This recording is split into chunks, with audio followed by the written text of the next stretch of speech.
ஓம் ஸ்ரீ ராகவேந்திர சுவாமிகள் திருவடியிலே சரணம். நவபிருந்தாவனத்தின் அந்த 9 மகான்களின் திருவடியிலே சரணம். வணக்கம். ஆர்கே டில்லிபாபு பேசுகின்றேன். உலகத் தமிழர் அனைவருக்கும் நீங்கள் அளித்து வருகின்ற மகத்தான அன்புக்கும் ஆதரவுக்கும் மிக்க நன்றி. நாம் இன்று பார்க்க இருப்பது ஆகஸ்ட் மாத பலன்களை பற்றி பார்க்க இருக்கின்றோம். மீனராசிக்கு ஆகஸ்ட் மாத பலன்களை பார்க்கலாம். உங்கள் ராசியிலே சனி பகவான் ஜென்ம சனியாக இருக்கின்றார். வக்கரத்தில் இருக்கின்றார். வக்கரத்தில் உக்கரபலம். ஆனாலும் உங்களுடைய ராசிநாதன் 5லிருந்து நேரடியாக உங்கள் ராசியை பார்ப்பதினால் சனியினுடைய தீமை பலன்கள் நிச்சயமாக கட்டுக்குள் இருக்கும். அவர் இருப்பதோ குருவீடு. குருவினால் பார்க்கப்படுவதனால் பெரிய சங்கடங்கள் நிச்சயமாக இருக்காது என்பதை நீங்கள் உங்களுக்கு ஏற்கனவே சொல்லியிருக்கிறோம். இந்த மாதமும் அதுதான் நடக்கும். இருந்தாலும் வக்கரம் இருப்பதினால் ஒரு சில சங்கடங்கள் வரலாம்.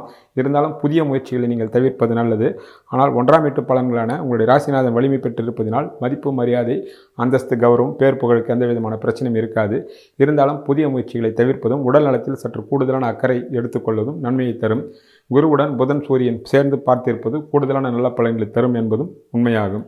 உங்களுடைய ராசிக்கு 2 கூடியவர் செவ்வாய். அவர் ஆரம்பத்தில் ஒரு நாள் மட்டும் 3ல் இருந்து மறுநாள் 4ல் இருக்கின்றார்.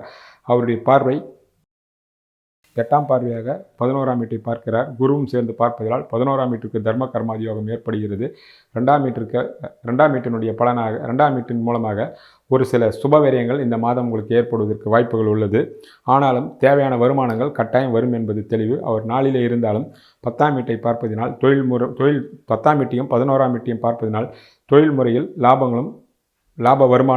வருமானமும் எந்த விதமான தங்கு தடை இல்லாமல் வரும். அவருக்கு வீடு கொடுத்த புதன் சாதகமாக இருப்பதினாலும் 5ஆம் தேதிக்கு பிறகு 4ஆம் வீட்டு அதிபதியான புதன் குருவுடன் சேர்ந்து இருப்பதினால் எந்த விதமான தங்கு தடை இல்லாமல் வருமானம் வரும். இருந்தாலும் சுபவிரய செலவுகள் உங்களுக்கு கட்டாயம் காத்திருக்கிறது. பண விஷயத்திலும் வாக்கு விஷயத்திலும் நீங்கள் சற்று நிதானத்தையும் எச்சரிக்கையாகவும் கட்டாயம் இருக்க வேண்டும் என்பது தெளிவாகும். உங்களுடைய ராசிக்கு 3 கூடியவர் சுக்கிரனாகின்றார். அவர் ஒரு நாள் மட்டும் 6ல் இருந்து மறுநாள் அவர் 3-8 கூடியவர் 7ல் நீசமடைகிறார். நீசமடைந்தாலும் நீச பங்கம் அடைகின்றார். காரணம், வீடு கொடுத்த புதன் அங்கு ஆட்சியாக இருக்கிறார். இருந்தாலும் செவ்வாயாலும் சனியாலும் பார்க்கப்படுகின்ற சுக்கிரன் 3ஆம் வீட்டின் மூலமாக ஒரு சில சங்கடங்களை கட்டாயம் ஏற்படுத்துவார். 3ஆம் வீட்டு அதிபதி நீச்சம் அடைந்து மட்டுமில்லாமல் சனி செவ்வாய் பார்வையால் சகோதர உறவு பாதிக்கும் அல்லது வீண் விரோதங்கள் வரும். நண்பர்கள் மூலமாக பிரிவு வரும். எதிலும் நீங்கள் விழிப்பாக இருக்க வேண்டும். நிச்சயமாக விட்டு கொடுத்து செல்ல வேண்டும் என்பதில் கவனத்தில் கொள்ளுங்கள். பயணங்களும் தேவையற்ற பயணங்களை நீங்கள் தவிர்ப்பது நன்மையை தரும். தேவையில்லாத பயணங்களை முற்றிலுமாக நீங்கள் தவிர்த்து விடலாம் என்பதே அடிப்படை விஷயமாகும். 7ல் இருப்பதினால் கணவன் மனைவிக்குள்ளும் ஒரு சில சங்கடங்கள் வரும். அது 7ஆம் வீட்டை பார்க்கும்போது அதை பற்றி சொல்கின்றேன். 3ஆம் வீட்டை பொறுத்த வரைக்கும் சகோதரர்கள் வகையிலும் சமுதாயத்திலும் நீங்கள் பழகுவரிடத்திலும் மிகவும் ஜாக்கிரதையாக எச்சரிக்கையாக இருக்க வேண்டும். புதிய மனிதர்களிடத்தில் ஆணாக இருந்தாலும் பெண்ணாக இருந்தாலும் அதிகமான பழக்க வழக்கங்களை வைத்துக் கொள்ளக்கூடாது. அதிகமாக இடம் கொடுத்தால் உங்களுடைய சொந்த ரகசியங்கள் எல்லாம் நீங்கள் சொன்னால் அதுவே உங்களுக்கு தீராத தலைவலியாக ஆகிவிடும் என்பதை கவனத்தில் கொள்க. மீனராசிக்கு 4 கூடியவர் புதன். அவர் 4லே ஆட்சியாக இருக்கின்றார். உடன் யோகத்தை கொடுக்கக்கூடிய செவ்வாய் இருப்பதினால் 4ஆம் வீடு பலமடைகின்றது. எவ்வளவுதான் ஜென்ம சனியாக இருந்தாலும் ராசிநாதன் உச்சமடைந்து இருப்பதினாலும் 4ஆம் வீட்டின் மூலம் இந்த மாதம் பலவிதமான நல்ல பலன்கள் கட்டாயம் நடக்கும். பொதுவாக பாவகிரகம் 4லே இருக்கலாம். அதன் மூலமாக பலவிதமான நன்மைகள் உண்டு. கேந்திரத்திலே பாவகிரகங்கள் இருக்கலாம். அவர் அந்த வீட்டில் பகை என்றாலும் வீடு கொடுத்த கிரகம் புதன் ஆட்சியாகும். அதன் பிறகு 5ஆம் தேதிக்கு பிறகு அவர் உச்ச குருவுடன் சேர்வதனால் 4ஆம் வீடு முழுமையான பலன்களை இந்த மாதம் தரும். அதனால் உங்களுடைய உடல் ஆரோக்கியம் உட்பட படிப்பு உட்பட இளைஞர்களுக்கும் இளம்பெண்களுக்கும் படிக்கின்ற மாணவ மாணவிகளுக்கும் படிப்பில் மிகப்பெரிய சாதனை படைக்கக்கூடிய வாய்ப்புகளும் உண்டாகும். எந்த துறை தேர்ந்தெடுக்கின்றார்களோ அது மிக எளிதாக கிடைக்கும். படிப்புக்காக வெளியூர்களுக்கும் வெளிநாடுகளுக்கும் செல்ல ஆசைப்பட்டால் அந்த காரியமும் மிக மிக எளிமையாக நிறைவேறும். உடல் ஆரோக்கியம் சரி, எந்த விதமான பிரச்சனையும் இருக்காது. வீடு, வண்டி, வாசல், வாகனங்கள் விற்பது வாங்குவது போன்ற சுபகாரியங்களும் நடக்கும். அதற்கு கடனும் ஏற்படலாம். அந்த கடன் அத்தனையுமே சுபவிரிய கடனாக நடக்கலாமே தவிர வீண் விரிய செலவுகளாகவும் வீண் சுப கடனாக நடக்கலாம். வீண் விரிய கடனாக நடக்காது என்பது தெளிவு. ஆக 4ஆம் வீட்டின் மூலமாக மீனராசி ஆண் பெண் இருவருக்கும் சகல வயதுடையவர்களுக்கும் சகல விதமான நன்மைகளும் இந்த மாதம் வருவது கட்டாயம் உறுதி என்பதை நிச்சயமாக நீங்கள் எதிர்பார்க்கலாம். உங்களுடைய ராசிக்கு 5 கூடியவர் சந்திரன். அவர் 4 கிரகம். 5லே ராசிநாதன் குரு பகவான் உச்சமடைந்திருப்பதும் உடன் சூரியன் புதன் இருப்பதும் 5ஆம் வீட்டின் மூலமாக சகல விதமான நன்மைகளும் ஏற்படும். இந்த காலகட்டத்தில் பலருக்கு குழந்தை பாக்கியம் பிறக்கும். ஜென்ம சனி ஆயிற்றே என்று சொல்லலாம். எந்த விதமான கவலையும் பட தேவையில்லை. நீண்ட நாட்களாக குழந்தை இல்லாதவர்களுக்கு இந்த மாதம் குழந்தை பிறக்கும். கருத்தரிக்காத பெண்கள் கருத்தரிப்பார்கள். 5ஆம் வீட்டின் மூலமாக உங்கள் கனவுகளும் ஆசைகளும் திட்டங்களும் நிறைவேறும்.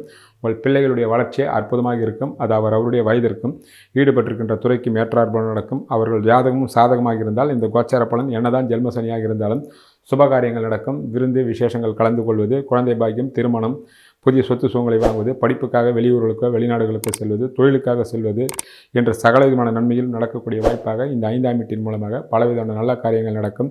நிச்சயமாக கடனும் ஏறும். கடனும் வாங்கக்கூடிய சூழ்நிலைகளும் பலருக்கு செல்வந்தர்களுக்கே வரும். காரணம் 6ஆம் வீட்டு அதிபதியான சூரியன் 5லே உங்களுடைய ராசிநாதன் உடன் சேர்ந்து இருப்பதினால் அந்த கடனை அத்தனை நீங்கள் சுபகடனாக தாராளமாக எடுத்துக்கொள்ளலாம் என்பது தெளிவான விஷயம். உங்களுடைய ராசிக்கு 6 சூரியன் அவர் ஆரம்பத்தில் 5லே இருக்கிறார். பிறகு 17ஆம் தேதிக்கு பிறகு 6லே கேதுவுடன் சேர்வார். போட்டி, பொறாமை, வம்பு வழக்குகள் எவ்வளவுதான் இருந்தாலும் அதையெல்லாம் உங்களை முற்றிலுமாக எதுவும் செய்யாது, தூளாக ஆகிவிடும். அவர்கள் 12ஆம் வீட்டை பார்ப்பதினால் ஒரு சிலருக்கு பயணங்கள் ஏற்படும். அதுவும் தந்தையாலும் தந்தையவர்களாலும் ஒரு சிலருக்கு சுபவிரய செலவுகளோ, ஜாதகம் சாதகமாக இல்லாத சொந்த ஜாதகத்தில் 9ஆம் வீட்டுக்கு சாதகமற்ற பலன் உங்கள் சொந்த ஜாதகத்தில் 9ஆம் வீட்டிற்கு 6, 8, 12 கூடிய தசை நடந்தால் அவர்களுக்கு மட்டும் தந்தையால் வீண் விரோதமும் அல்லது வைத்திய செலவுகளை வரலாம். மற்றவர்களுக்கு எந்த விதமான பிரச்சனையும் வராது என்பது தெளிவு. உடைய ராசிக்கு 7 புதன் அவர் ஆரம்பத்திலே 4லும் பிறகு 5லே இருக்கிறார். 7ஆம் வீட்டை சனி செவ்வாயும் நீச்ச சுக்கிரனும் இருப்பதனால் கணவன் மனைவியிடத்தில் விட்டு கொடுத்து செல்ல வேண்டும். இல்லையென்றால் தேவையற்ற பிரச்சனைகள் வரும். அதன் மூலமாக வீண் விரோதங்கள் வருவதற்கு வாய்ப்புகள் உள்ளது. 7ஆம் வீட்டு அதிபதி சாதகமாக இருக்கிறார். ஆனால் 7ஆம் வீடும் 7 இருக்கக்கூடிய சுக்கிரன் பாதித்திருப்பதால் பிரச்சனைகள் வரும் என்பது தெளிவு. இளைஞர்களும் இளம்பெண்களும் இந்த காலகட்டத்தில் மிகவும் எச்சரிக்கையாகவும் ஜாக்கிரதையாக இருக்க வேண்டும். தேவையற்ற பழக்க வழக்கங்களுக்கு ஆளாகுவது, தேவையற்ற கூடா நட்புகள் மூலமாக கூடி காதல் என்ற பெயரில் போய் மாட்டிக்கொள்வது, ஆணாக இருந்தாலும் பெண்ணாக இருந்தாலும் தவறுதலான வழிகளுக்கு போகக்கூடிய வாய்ப்புகள் உருவாகும் என்பதால் மிகவும் எச்சரிக்கையாக இந்த மாதம் இருக்க வேண்டிய அமைப்பு என்பது மிக மிக ஜாக்கிரதை. ஆனால் நீசபங்கம் அடைந்து 7ஆம் வீட்டு அதிபதி சாதகமாக இருப்பதினால் சாதகமான தசாபுத்தி நடந்தால் 7ஆம் வீட்டின் மூலமாக புதனுடைய அருளால் வீடு, வண்டி, வாசல், வாகனங்கள் வாங்குவது, விற்பது, புதிய இல்லத்துக்கு குடிபோவது, புதிய சொத்து சுகங்களை ஆணாக இருந்தாலும் கணவனாக இருந்தால் மனைவி பேரிலும், மனைவியாக இருந்தால் கணவன் பேரிலும் அல்லது இருவரும் சேர்ந்து கூட வாங்கக்கூடிய வாய்ப்புகளும் பலருக்கு உருவாகும் என்பதும் நீங்கள் நினைவில் கொள்ளலாம். சாதகமற்ற தசாபுத்தி நடந்தால் இந்த நீச்ச சுக்கிரனாலும் சனி செவ்வாய் பார்வையினாலும் 7ஆம் வீட்டின் மூலமாக பல சங்கடங்கள் வரும் என்பதும் தெளிவு. உங்களுடைய ராசிக்கு 8 சுக்கிரன் அவர் தான் வீட்டிற்கு 12லே இருந்து நீசபங்கமாகவும் இருக்கிறார். சனி செவ்வாயினுடைய பார்வையாக இருப்பதனால் உடல் ஆரோக்கியத்தில் 8ஆம் வீட்டை பொறுத்த வரைக்கும் குறிப்பாக வயதானவர்கள் மிக மிக கவனமாக இருக்க வேண்டும்.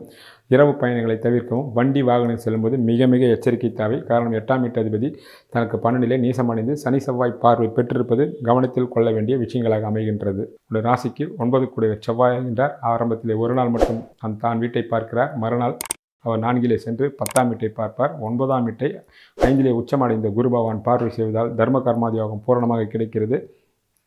செவ்வாய் வீட்டை குரு பார்க்கின்றார், குரு வீட்டை செவ்வாய் பார்க்கின்றார். அதனால் 9ஆம் வீட்டின் மூலமாக தெய்வ கடாட்சம் உங்களுக்கு உண்டு. எண்ணிய எண்ணங்கள் ஈடேறும். பித்திருக்காரனும் சூரியனும் சாதகமாக இருப்பதனால் தந்தையாலும் தந்தையவர்களாலும் பல நன்மைகளை எதிர்பார்க்கலாம். பலருக்கு பிதிர்ராஜ சொத்துக்கள் வரலாம். அல்லது அண்ணன் தம்பிக்குள்ளவோ அல்லது முன்னோர்கள் சம்பாதித்த சொத்தை முறையாக பிரிக்காதவர்கள் இந்த காலகட்டத்தில் குருவினுடைய பார்வையின் மூலமாக முழுமையாக பிரித்துவிட்டு உங்களுக்கு வர வேண்டிய பாகங்களை வாங்கலாம். அதன் மூலமாக உங்களுடைய வாழ்க்கை தரம் உயரலாம். அல்லது சொத்தே இல்லாதவர்கள் பெரியவர்களுடைய ஆசீர்வாதத்தால் சொத்துக்களை வாங்கக்கூடிய பாக்கியமும் கிடைக்கும். நீண்ட நாட்களாக நீங்கள் எண்ணிக்கொண்டிருந்த புனித யாத்திரையும் புனித நதிகள் நீராடக்கூடிய பாக்கியமும் கிடைக்கும். ஆக 9ஆம் வீட்டின் மூலமாக பட்டமோ பதவியோ லட்சுமி கடாட்சமோ ஏதோ ஒரு வகையில் தழுவிக்கொள்வதற்கு மீன ராசிக்காரர்களுக்கு அனைவருக்கும் வாய்ப்புகள் கூடுதலாக உள்ளது. சரியான முறையில் நீங்கள் கட்டாயம் பயன்படுத்தி கொள்ளலாம். உங்களுடைய ராசிக்கு 10 குரு அவர் தான் வீட்டிற்கு 8லே மறைந்தாலும் அவர் உச்சமாகி இருக்கின்றார். அந்த வீட்டை செவ்வாய் பார்ப்பதனால் தொழில் மிக அருமையாக நடக்கும். எந்த பிரச்சனைகள்லாம் இருந்தாலும் தொழில் மூலமாக வருமானம் வந்து கொண்டிருந்தால் அதை வைத்து சகல விஷயத்தையும் நாம் சாதித்து விடலாம் என்பதே நடைமுறை உண்மை. அந்த வகையிலே செவ்வாயினுடைய பார்வையாலும் 10ஆம் வீட்டு அதிபதி உச்சமடைந்து 11ஆம் வீட்டையும் 9ஆம் வீட்டையும் ராசியம் பார்க்கின்ற காரணத்தினால் தொழில் அருமையாக இருக்கும். தொழிலதிபர்களுக்கு ஏற்றமான முன்னேற்றமான காலமாக இருக்கும். அவர்களும் உடல் நலத்தில் கூடுதலான அக்கறை செலுத்த வேண்டும். ஆனால் பணியில் இருப்பவர்கள் மிக மிக ஜாக்கிரதையாக இருக்க வேண்டும். அது தனியாரோ அரசாங்கமோ மிக விழிப்புணர்வுடன் சட்டத்திற்கு புறம்பாக எந்த வேலையும் செய்யக்கூடாது. காரணம் அந்த வீட்டை செவ்வாய் மட்டும் பார்க்கவில்லை, ராசியில் இருக்கக்கூடிய சனியும் சேர்ந்து பார்ப்பதனால் மிகவும் ஜாக்கிரதையாக இருக்க வேண்டும். இல்லையென்றால் தேவையற்ற வீண் விமர்சனங்களும் வீண் பழிகள் வரும். மற்றவர்கள் செய்வதை உங்கள் மேலே சுமர்த்தக்கூடிய வாய்ப்புகள் வரும் என்பதால் மிகவும் கவனம் அவசியம் தேவை. ராசிக்கு 11 சனி பகவான் அவர் உங்கள் ராசியில் இருக்கிறார். 11ஆம் வீட்டை 5ல் இருக்கக்கூடிய கிரகங்கள் சூரியன், குரு, புதன் பார்ப்பதினால் மூத்த சகோதர சகோதரால் வெற்றி, லாபங்கள், அவர்கள் முழு பக்கத்துணையாக உங்களுக்கு இருப்பார்கள். எண்ணிய எண்ணங்கள் ஈடேறும். ஒரு சில சீராத சிக்கலெல்லாம் இந்த மாதம் தீர்ப்பதற்கு வாய்ப்புகள் உள்ளது. அது சரியான முறையில் திட்டமிட்டு அது நீதிமன்றங்கள் மூலமாகவோ அல்லது உங்களுடைய நலம் விரும்பிகள் மூலமாகவோ தீர்த்து கொள்வதற்கு வாய்ப்புகள் பிரகாசமாக உண்டு. இந்த ராசிக்கு 12 சனி பகவான் 12ல் ராகு கேது இருப்பதால் ஆகக்கூடிய செலவுகளெல்லாம் ஆன்மீக செலவுகளாக இருக்குமே தவிர வீண் வீரிய செலவுகள் ஆவதற்கு வாய்ப்புகள் கம்மி என்பதே உண்மை.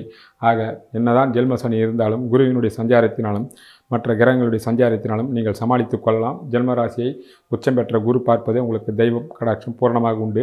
செவ்வாயினுடைய பார்வை உங்களுக்கு பக்கத்துணையாக இருக்கும். 7 இருக்கக்கூடிய சுக்கிரனால் ஒரு சில சங்கடங்கள் வரும். அந்த வகையில் ஆணாக இருந்தாலும் பெண்ணாக இருந்தாலும் மிகவும் எச்சரிக்கையாக பழக வேண்டும் என்பது நினைவில் வைத்துக் கொள்ளுங்கள். இந்த ஆகஸ்ட் மாதத்திற்குண்டான தெய்வ வழிபாட்டினை பார்ப்போம். அம்பாளையும் ஆண்டாள் தாயாரையும் தரிசனம் செய்வதும், அருகாமையில் உள்ள திருக்கோயிலுக்கு சென்று நெய் தீபம் ஏற்றி வழிபடுவதும் மகத்தான நல்ல பலன்களை தரும். சனிக்கிழமை தோறும் ஆஞ்சநேயரையும், செவ்வாய்க்கிழமை தோறும் முருகப்பெருமானை வணங்குவதும், சுந்தரகாண்டத்தை பாராயணம் செய்வதும், கந்தசஷ்டி கவசத்தை படிப்பதும் கைமேல் பலன்களை தரும். இந்த தெய்வ வழிபாட்டினை வெளிநாட்டில் உள்ள தமிழர்களும் கட்டாயம் பயன்படுத்திக் கொள்ளலாம். கைமேல் கட்டாயம் பலன்கள் உண்டு. நன்றி, வணக்கம்.